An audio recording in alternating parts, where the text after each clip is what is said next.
کبھی عرش پر کبھی فرش پر، کبھی ان کے در کبھی در بدر، غم عاشقی تیرا شکریہ میں کہاں کہاں سے گزر گیا، کبھی راستوں میں تنہا کبھی ہوں ورود صحرا، میں جنوں کا ہم سفر ہوں میرا کوئی گھر نہیں ہے۔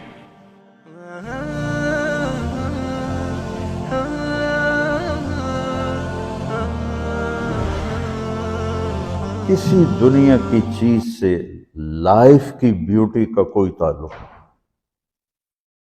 اور جب تک لائف میں بیوٹی نہ ہو تو کوئی چیز مزہ نہیں دیتی۔ کیا لطف انجمن کا جب دل ہی بجھ گیا ہو، 100 بار چمن مہکا 100 بار بہار آئی، دنیا کی وہی رونق دل کی وہی تنہائی۔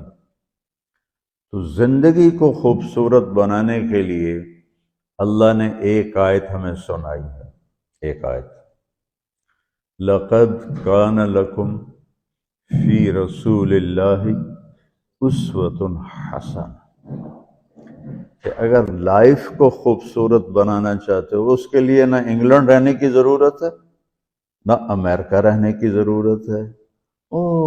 میں افریقہ کے غریب ملکوں میں گیا ہوں، جنگلوں میں صحراؤں میں پھرا ہوں، تو ان کے زندگی دیکھ کر حیرت ہوتی ہے۔ ان کو آج کی دنیا کی کسی چیز کی کوئی خبر نہیں، آج بھی ان کے گھر میں روشنی کا کوئی انتظام نہیں، چاند کی روشنی ان کی روشنی ہے، رات کو ان کے گھروں میں چراغ بھی نہیں جلتے۔ میں ایسے ملکوں میں گیا ہوں۔ لیکن اگر زندگی خوبصورت ہے تو رات میں بھی سورج نظر آئے گا اور دن میں بھی چاند نظر آئے گا۔ اگر زندگی اداس ہے، زندگی ویران ہے، زندگی میں بیوٹی نہیں ہے، تو آپ کو انگلینڈ بھی سب صحرا نظر آئے گا۔ آپ کو خوبصورت اسکاٹ لینڈ کی وادیاں دیکھ کر بھی مزہ نہیں آئے گا، کیونکہ یہاں کچھ گڑبڑ ہے۔ تو میرے رب نے کہا لقد، یقیناً، ڈیفینیٹلی، نو ڈاؤٹ، کان لکم، تمہارے لیے فیصلہ ہو چکا ہے، ہوگا نہیں، کان لکم، تمہارے لیے فیصلہ ہو چکا ہے۔ اگر اپنی زندگی کو بیوٹیفل، خوبصورت، پیسفل بنانا چاہتے ہو تو میرے نبی کی زندگی تمہارے لیے خوبصورت ماڈل ہے۔ اچھا، اسوۃ حسنہ، اسوہ کہتے ہیں ماڈل کو اور حسنہ کہتے ہیں خوبصورت کو۔ یہاں اسوۃ کاملہ نہیں کہا کہ پرفیکٹ نمونہ ہے، کامل نمونہ ہے، مضبوط نمونہ ہے، کتنے الفاظ تھے۔ حسنہ کیوں لائے؟ کہ انسان بیوٹی کو پسند کرتا ہے۔ یہ آپ نے سب کچھ کیوں بنایا ہے؟ سیدھی سادی بھی ٹھیک ہے، یہ کیوں بنایا؟ یہ ایسی خوبصورت گاڑیاں کیوں بن رہی ہیں؟ اتنے مہنگے جوتے، وہ ہم جب کالج پڑھتے تھے تو گئے این اسٹور پر، تو وہاں اس وقت یہ سچ بھی نہیں ہے۔ تو میرے اللہ کو پتہ ہے کہ میرے بندوں کو خوبصورتی پسند ہے۔ آپ چھوٹے بچے کو اسمائل دو تو وہ آپ کو ہنس کے دیکھے گا، اس کو ایسے دیکھو وہ رونے لگے گا، حالانکہ اسے پتہ نہیں ہے، لیکن جب چہرے پہ بدصورتی آئی تو اس نے بھی فیل کیا اور رونے لگ گیا۔ جب آپ نے اسمائل دی تو وہ آپ کو دیکھ کے ہنسنے لگا، اس کو کچھ پتہ نہیں ہے کیا ہو رہا ہے۔ اتنی چھوٹی عمر سے بچہ سے لے کر بڑا بیوٹی کانشیس ہوتا ہے اور خوبصورت چیز کے لیے دل کھنچتا ہے۔ آپ کو تو 14ویں کا چاند نظر نہیں آتا، تو ہمارے ہاں تو 14ویں کا چاند نکلا ہوتا ہے تو میں چارپائی ڈلوا کے اور گھنٹوں اس کو دیکھتا رہتا، مجھے اس کا مزہ آتا رہتا۔ تو اللہ تعالیٰ فرما رہا ہے اگر زندگی کو خوبصورت بنانا ہے تو صرف میرے نبی کی زندگی ہے۔ اسوہ ماڈل۔ حسنہ کسے کہتے ہیں؟ حسنہ کا عام مطلب حسین، حسن، خوبصورتی ہے، لیکن حسنہ چہرے پر تل جو ہوتا ہے، جو چہرے کو خوبصورت بنا دیتا ہے۔ آپ نے دیکھا کبھی جن کے چہروں پہ کوئی ایک تل ہو تو وہ چہرہ بڑا بیوٹیفل نظر آتا ہے، پرکشش نظر آتا ہے. تو حسنہ چہرے کے اس ڈاٹ کو، کالے ڈاٹ کو کہتے ہیں جس سے چہرے کی بیوٹی بڑھ جاتی ہے. تو میرا اللہ کہہ رہا ہے اگر تم نے اپنے چہرے پہ تل سجانا ہے، ڈاٹ جس سے آپ حسین لگتے ہیں، تو میرے نبی کی زندگی اپنا لو. اس سے خوبصورت لائف آپ کو کہیں نہیں ملے گی. وہ خوبصورتی اگر مجھے مل گئی، آپ کو مل گئی، تو آپ کی دنیا بھی بن گئی، آخرت بھی بن گئی. پوری زندگی پر آنے کے لیے میں صرف 2 حدیثیں آپ کو سناتا ہوں. صرف 2 حدیثیں میں کر لوں، آپ کر لیں، آپ کی پوری لائف 180 پہ چلی جائے گی اور آپ کے اندر خوشیوں کی لہریں دوڑیں، مزہ لیں گے، بھوک میں بھی مزہ لیں گے. ہماری پاکستان کی سزوکی جس کا کوئی ٹائر بھی ٹھیک نہیں ہوتا، اسٹیئرنگ بھی ٹھیک نہیں ہوتا، اس میں بھی بیٹھو گے تو مزہ لو. صرف 2 حدیثیں میں آپ کو سناتا ہوں. میرے نبی نے فرمایا معاذ الا انبئک بملاک ھذا کلہ.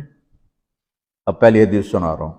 معاذ تمہیں اپنے دین کی سمری بتاؤں؟ 30 پارے قرآن، 10 لاکھ حدیثیں، اور بتانے والا طارق جمیل نہیں، اللہ کا نبی ہے.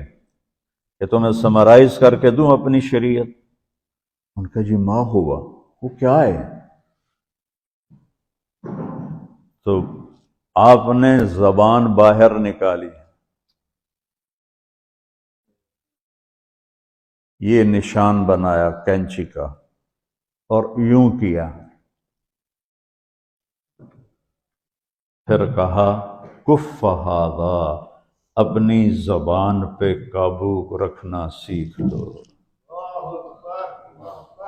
اپنی زبان کو سنبھال لو. کینچی بنائی، کینچی کاٹ دو. اچھا، یہ جو ایکشن کر کے بتانا ہوتا ہے یہ چھوٹے بچے کے لیے ہوتا ہے. ہم چھوٹے بچے کو جب کوئی چیز سمجھاتے ہیں تو ایکشن کر کے سمجھاتے ہیں. یہ کون ہے؟ معاذ بن جبل. آپ نے فرمایا قیامت کے دن میری امت کے علماء کا جھنڈا معاذ ابن جبل کے ہاتھ میں ہوگا. یہ وہ شخص ہے، اور یہ وہ شخص ہے جو اللہ کے نبی کی زندگی میں فتویٰ دیتے تھے. صحابہ حضور کے ہوتے ہوئے ان سے فتویٰ لیتے تھے. یہ وہ شخص ہے. یہ وہ شخص ہے 1,24,000 صحابہ میں واحد آدمی ہے جس کو آپ نے کہا یا معاذ انی احبک، اے معاذ میں تم سے پیار کرتا ہوں. واحد آدمی، اکیلا.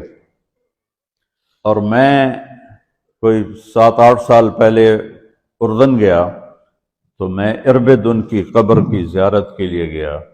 میں جب انٹر ہوا اس وقت ان کو وفات پائے 1418 سال ہو چکے تھے. 1418 سال ہو چکے تھے.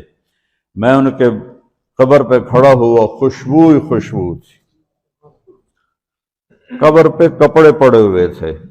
میں سمجھا یہ چادروں سے خوشبو آ رہی. میں تو ایک آدمی اور وہاں کھڑا میری حیرت کو سمجھ گیا. کہا خوشبو سونگھ رہے ہو؟ میں نے کہا ہاں سونگھ رہا ہوں. مجھ سے کہنے لگا چادروں سے آ رہی ہے؟ میں نے کہا ہاں. کہا سونگو. تو میں نے چادروں کو سونگا، کسی ایک میں نہیں تھی. پھر اس صاحب نے مجھے بتایا کہ یہ اس قبر سے ہر وقت خوشبو آتی ہے. 1418 سال ہو گئے اور اس بندے کی قبر سے خوشبو آ رہی ہے. اس کو ایسے سمجھایا جیسے معصوم بچے کو. ایسا کیوں کیا؟ کہ یہ مشکل ترین کام ہے. آپ کے یہ موٹر ویز پر کتنے بڑے بڑے ٹرالے چل رہے ہوتے ہیں، ان کو بریک لگانا آسان ہے. کتنے بڑے بڑے کروز میں نے کئی دفعہ سفر کیے تو ان کو بریک لگانا آسان ہے، اور 380 کو بریک لگانا آسان ہے، اس کم وقت کو بریک لگانا بڑا مشکل.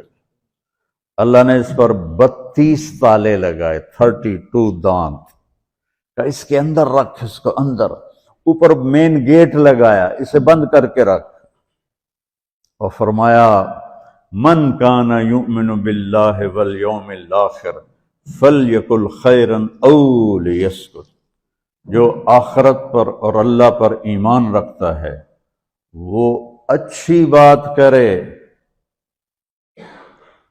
اور اگر زبان پہ کوئی غلط آنے لگے تو خاموش ہو جائے۔ غیبت، بیک بائٹنگ، ٹونٹنگ، طنز، الزام، گالیاں، ہمارے ہاں تو گالیاں بھی بڑی سپر کلاس گالیاں ہوتی، تو اس سے اللہ اکبر کا کی مطلب ہے؟ ہمارے ہاں تو گالیاں بھی ایسی نکالتے ہیں کہ شیطان بھی کانپ اٹھتا ہے، تو اس کو روک لو۔ یہ ایک حدیث آپ کے لیے پورے، اور آپ نے کیا کہا؟ یہ میرا پورا دین کی خلاصہ ہے، سمری ہے پورے دین کی، زبان کی حفاظت۔ آپ نے ابو ذر سے کہا، ابو ذر تمہیں 2 باتیں بتاتا ہوں، قیامت کے دن پوری قیامت کے انسان ایسا عمل ان کے پاس نہیں ہوگا جو میں تمہیں 2 باتیں بتانے لگا ہوں، اور ان کا اتنا بڑا وزن ہے کہ کسی بڑے سے بڑی نیکی کا وزن بھی اس کے برابر نہیں ہوگا۔ تو ابو ذر نے پوچھا جی کیا ہے؟ فرمایا ایک اچھے اخلاق اور ایک زبان کی حفاظت۔ ابو ذر مہینہ مہینہ کسی سے بات نہیں کرتے تھے، پورا مہینہ گزر جاتا تھا کسی سے بات نہیں کرتے تھے کہ زبان سے کوئی غلط بول نہ نکلے۔ یہاں گھروں میں لڑائیاں کیوں ہیں؟ زبان کا بول ہے۔ یہاں بچوں کی طلاقیں کیوں ہو رہی ہیں؟ زبان کا غلط بول ہے۔ ماں باپ کیوں ہرٹ ہو رہے ہیں؟ اولاد کی بدتمیزی اور زبان کا بول ہے۔ زبان کا بول سینہ کاٹ کے رکھ دیتا ہے۔ ہمارے پاکستان میں نا بسوں کے پیچھے عجیب جملے لکھے ہوتے ہیں۔ تو چکور ایک پرندہ ہے، میں نے زامبیا میں دیکھا، جنگل میں مجھے انہوں نے دکھایا، بڑی خوبصورت چال چلتا ہے ایسے بڑا مست ہو کے۔ تو جب کوئی نئی بس ہوتی ہے تو اس کے پیچھے لکھا ہوتا ہے ویک ٹور چکوری دی، تو چکوری کی چال دیکھو، بس کو چکوری بنا دیا اور چکوری جا رہی۔ جب پرانی ہوتی ہے تو لکھا ہوتا ہے ہارن دے کر پاس کرے، جب تھوڑی اور پرانی ہوتی ہے تو لکھا ہوتا ہے یا پاس کر یا برداشت کر، اور جب وہ اور پرانی ہوتی ہے تو اس کے پیچھے ایک ملنگ بنا ہوتا ہے، لکھا ہوتا ہے نا چھیڑ ملنگان۔ یہ تو فضولیات ہیں، اب میں اصل بتاتا ہوں۔ تو میں سفر میں تھا اور پڑھ رہا تھا، تو میں پڑھتے پڑھتے تھک گیا، میں نے کتاب بند کی، تو ہم ایک بس کو کراس کر رہے تھے، تو اس کے پیچھے ایک جملہ لکھا تھا، وہ آپ کو سنانا ہے۔ لکھا ہوا تھا دل، اس کے آگے لکھا تھا برائے فروخت، for sale, heart for sale. نیچے لکھا تھا قیمت، آگے لکھا تھا ایک میٹھا بول، ایک میٹھا بول۔ آپ میٹھے بول پر اپنے ماں باپ کے دل خرید سکتے ہیں، بھائیوں کے، بہنوں کے خرید سکتے ہیں، بیگم کے خرید سکتے ہیں، بیگم خامند کا خرید سکتی ہے، بچوں کا دل آپ خرید سکتے ہیں، بچے ماں باپ کا دل خرید سکتے ہیں۔ اور اللہ نے مجھے 2 دفعہ یوں دنیا پھرائی ہے، ایسے 100 کے قریب ملکوں میں اللہ مجھے لے کر گیا ہے۔ نمازی بھی بہت، مسجدیں بھی بہت، حاجی بھی بہت، داڑھی والے بھی بہت، پگڑی والے بھی بہت، لیکن اس کو سنبھالنے والا ملتا ہی کوئی نہیں کہ جو اس پہ قابو پاتا ہو۔ آپ کی لائف بیوٹیفل نہ ہو تو مجھے کان پکڑا دیں، کیوں کہ میں نبی کے وعدے کے پر بات کر رہا ہوں۔ تو معاذ کہنے لگے یا رسول اللہ زبان کے بول پر بھی پکڑ ہوگی؟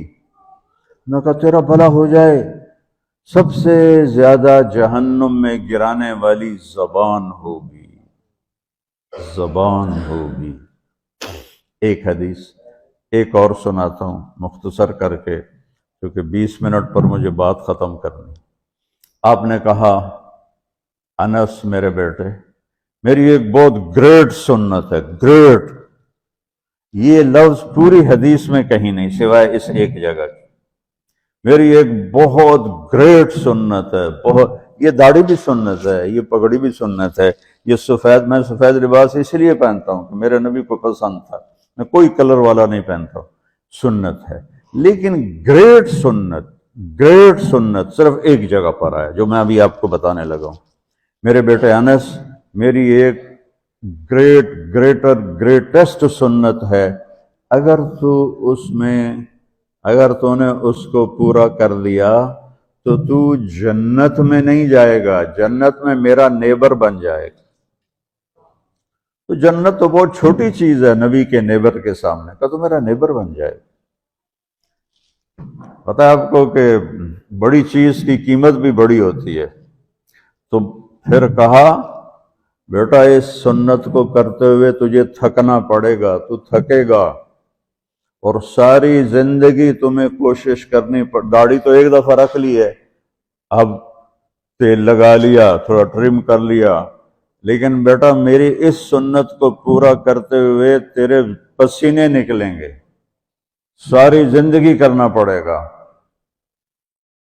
یا بنی ان استطعت او قال ان قدرت ان تصبح وتمسی وليس في قلبك غش لأحد فافعل، ثم قال يا بني وذلك من سنتي ومن أحب سنتي فقد أحبني ومن أحبني كان معي في الجنة۔ میرے بیٹے زور لگے گا، صبح شام تھکو گے، کیا کرنا ہے یا رسول اللہ؟ کہ اس دل میں سب کی نفرت نکال دو۔ مسلم نہیں کہا کہ اس دل سے مسلم کی نفرت نکال دو، کہ اس دل سے سب کی نفرت نکال دو، غیر مسلم بھی۔ ہم تو بریلوی، دیوبندی، شیعہ، سنی اتنی نفرت میں ہیں کہ جیسے سارے جہنمی اور صرف ہم جنتی ہیں۔ اللہ سے معاملہ ہے، اور اللہ کریم ہے، مہربان ہے، پتہ نہیں کس بات پہ معاف کر دے، پتہ نہیں کس بات پہ بخشش ہو جائے۔ ہماری نور جہاں، اللہ اس کی درجے بلند کرے، ساری زندگی گاتی رہی۔ وہ گانا عورتوں کا کوئی حلال کام تو نہیں ہے، لیکن 27 رمضان جمعہ کی رات اس کا انتقال ہوا، اور جو رمضان میں مرتا اس کا حساب نہیں ہوتا، جو جمعے کی رات کو یا جمعے کو مرتا ہے اس کا حساب نہیں ہوتا۔ اب مجھے بتاؤ اللہ کو کیا اس میں پسند آیا؟ کبھی کسی کے گناہ کو دیکھ کر اس سے نفرت نہ کر، کبھی کسی کی برائی دیکھ کر یہ تو چھوڑو اس کو، تو وہ تو انسان ہی نہیں ہے۔ بس اپنے من میں ڈوب کر پا جا سراغ زندگی، تو اگر میرا نہیں بنتا نہ بن اپنا تو بن۔ تو میرے نبی نے فرمایا بیٹا اس دل کو صاف کر دو۔ ایک بات اور یاد رکھو، دنیا میں نیگیٹیوٹی ہمیشہ زیادہ رہے گی، ہمیشہ، اور پازیٹیوٹی ہمیشہ کم رہے گی۔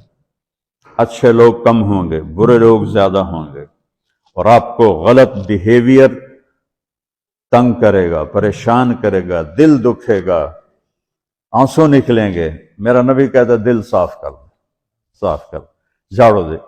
تصبح و تمسیہ میں ہے، جیسے ہم روزانہ گھر کی ہماری عورتیں صفائی کرتے ہیں، یہاں تو آپ خود بھی برتن صاف کرتے ہو، تو عورتیں بھی کرتے ہیں، آپ بھی کرتے ہو، جھاڑو بھی دیتے ہو، سارے کام کرتے ہو۔ یہ کدھر ہے وہ آصف، اس نے مجھے میں بیک میں بٹھایا، نئی خریدی تھی انہوں نے، تو کہنے لگا مولانا یہ پتہ نہیں 3 لاکھ پاؤنڈ کی ہے کہ 1.5 لاکھ کے 2 لاکھ، کوئی لاکھوں میں ہی تھا۔ میں نے کہا اس میں پیٹرول کون ڈالتا ہے؟ کہ وہ تو ہم خود ڈالتے ہیں۔ اور ڈرائیو کون کرتا ہے؟ کہ ہم خود کرتے ہیں۔ میں نے کہا پھر ہماری سزوکی اچھی ہے، ہم نے 3 ڈرائیور رکھے ہوئے ہیں، پیٹرول گیس پمپ والے ڈالتے ہیں، ہم آرام سے پیسے دیتے ہیں، نہ ہمیں میٹ دھونے پڑتے ہیں، نہ گاڑیاں دھونی پڑتی ہیں، ہمارے ڈرائیور ہماری گاڑیاں دھوتے ہیں، چاہے ہماری سزوکی ہے وہ تیری میں بیگ سے زیادہ اچھی ہے۔ تو زندگی کو اگر خوبصورت بنانا ہے تو صبح شام اپنے دل کو سب سے صاف کرو، کسی سے نفرت نہ ہو۔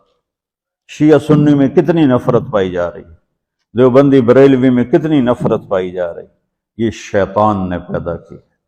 ہم رحم والے بنے، الرحمن الرحیم میرے اللہ کی صفت ہے۔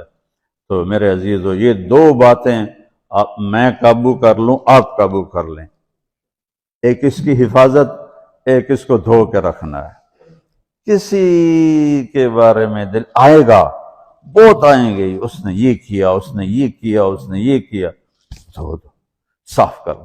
اللہ کہتا میرے اوپر ڈال دے، پھر دیکھ میں تجھے کیا دیتا، تجھے وہ دوں گا نہ کسی آنکھ نے دیکھا، نہ کان نے سنا، نہ کسی کے دل پر اس کا خیال گزرا۔ تو میرے عزیزو، میرے بھائیو، آپ یہاں اچھی زندگی کے لیے آئے ہیں۔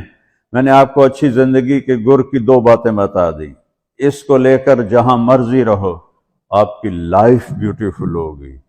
چیزیں اچھی ہونے سے لائف اچھی نہیں ہوتی۔ میرے رب کی قسم، میرے نبی کی غلامی سے زندگی خوبصورت ہوتی ہے، جنت کا مزہ آئے گا۔ ایسا نہیں کہ ان پر کوئی تکلیف نہیں آئے گی، آئے گی، لیکن وہ اللہ کا شکر ادا کریں، صبر کریں۔ تو آپ آپس میں محبت سے رہیں، یہاں ایک خوبصورت معاشرہ قائم کریں، غیر مسلموں سے بھی آپ احترام کریں، ہمدردی ہو اور ان کو عزت دیں، وہ آپ کے بہت قریب آ جائیں گے۔ تو میرے نبی یہودی کا جنازہ جا رہا تھا، یہودی، میرے نبی کھڑے ہو گئے، یہودی کا جنازہ، کھڑے ہو گئے۔ صحابہ کہنے لگے یا رسول اللہ یہودی ہے، کب پتا ہے یہودی ہے، انسان تو ہے، میرے ہاتھوں سے بچ گیا، کلمہ نہ پڑھ سکا، مجھے اس کا دکھ اور درد اور افسوس ہے۔ تو ہم ان کی احترام کریں۔ ایک کافر آیا، آپ کا مہمان بنا، اور رات کو آپ کے دیا ہوا جو بیڈ تھا چارپائی، اس پہ وہ پوٹی کر کے چلا گیا، آپ کو خراب کرنے کے بھاگ گیا، جب وہ تلوار اپنی بھول گیا۔ جب آپ صبح تشریف لائے تو سارے اس کے بیڈ پر پوٹی تھی، پاخانہ تھا، تو آپ نے اسے اٹھایا اور پانی لوٹے میں لے کر اسے دھونا شروع کیا۔ صحابہ نے کہا یا رسول اللہ ہم کرتے ہیں، کہا نہیں، میرا مہمان تھا، میں کروں گا۔ اس کو اپنی تلوار یاد آئی، وہ بھاگا ہوا واپس آیا۔ جب وہ واپس آیا تو آپ اس کا پاخانہ صاف کر رہے تھے، تو اتنا ہی دیکھ کر اس نے کلمہ پڑھ لیا۔ یہ دو چھوٹی سی باتیں ہیں، اس کو میں اور آپ عمل میں لے آئیں، اللہ ہمیں عمل کی توفیق دے۔ تبلیغ میں ایک ویکنڈ لگا دیا کریں، آپ کو بہت فائدہ ہوگا۔ میں 82 میں سب سے پہلے آیا تھا، شاید آپ میں سے بہت سے لوگ 82 میں یہاں ہوں گے بھی نہیں۔